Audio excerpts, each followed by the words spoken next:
just nice having a step through. I know they say it's for ladies, but I'm getting old. They used to be for ladies. Yeah, times have changed. I know, times have changed. Woo! Yeah, it's just nice being able to sit at a light right here and not have something up in my crotch. In this video, we take out the Berlin, the sleekest and most sophisticated looking e-bike in the mod bike collection.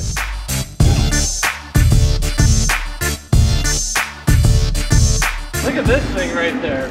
Oh, the giraffe? Yeah, that's pretty cool. That is pretty amazing. Sorry, we just stopped in the middle of the road. No stop sign. Man, this bike is really smooth. It's with the torque sensor, it immediately picks up. There's no delay at all when you pedal. So when you're on a hill, sometimes with e-bikes, it's hard to start going up the hill.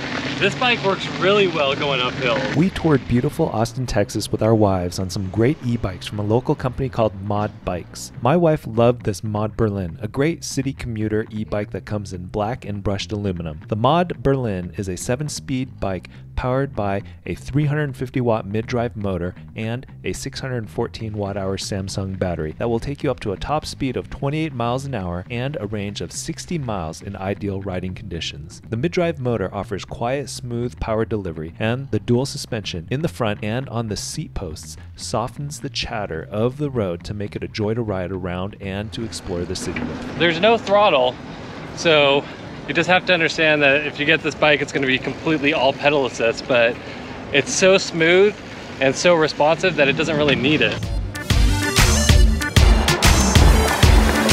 This too, listen, no rattles. That's crazy. Man, this is a very sweet bike, but just like with all PEVs, there's definitely some downsides to it.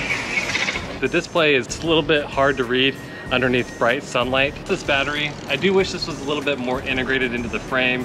It would look super sleek, but not the end of the world. It would look really cool if the battery were a brushed metal color, just to fit with the whole look. Exactly, kind of like the Mod Black looks, how it's the same color of the frame. That would be nice.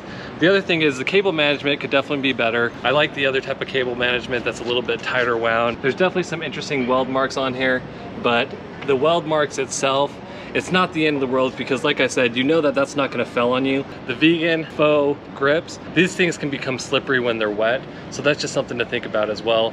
But overall, these are just pulling on strings. This bike is one of the sweetest bikes I've ever ridden, especially in a skinny tire e-bike class. So this bike has a refined version of walk mode.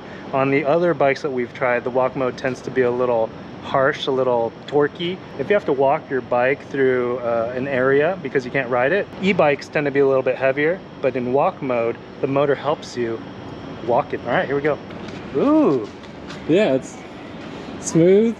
Normally, see, the other ones just kind of pull away from you and you have to run. This is a light stroll. Some people take their dogs for walks.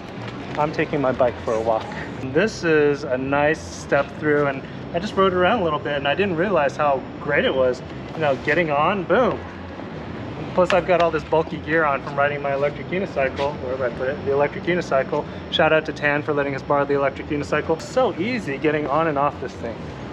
Step through. That's the way to go. Show us that one more time. You wanna see that? Look at this. See, it's on the hips, okay? It's on the hips. You gotta twist, boom. That there you go. All right, we're gonna keep riding. At our next stop, we're gonna talk about the things that we loved about this bike. If it didn't have a battery on it, you wouldn't even be able to tell it's an e-bike. But one of my favorite things is it's a torque sensor. And as soon as you're at a hill, you would think that because there's no throttle, it'd be hard to get up that hill, but this thing kicks in so immediate that you can go right up the hill, no problem. I do love that it's a step through. They do have this as a standard frame, but just being able to come to a stoplight and rest my feet on the ground and not have my crotch being rested on a bar, it's really nice. This is a really sweet bike. It's really refined. The seat's really nice. This bike doesn't rattle at all either. So a lot of times what we have issues with these e-bikes is that you'll go off of a curb, not even a curb, just a small little bump, and you'll hear clink, clink, clink, clink, clink. This thing, the only thing I'm hearing when I jump is the keys rattling, which obviously I could take out of it, and there would be zero sound coming from this bike. So listen, no rattles. That's crazy. A well-constructed bike, I'm really impressed with this, and also the finish. This is a really nice looking finish that we've never seen on any other bike before, this brushed aluminum. All I have to say, sophisticated, vintage, high tech. Check out ebikepd.com for our full review. Remember, when you guys ride, wear your safety gear.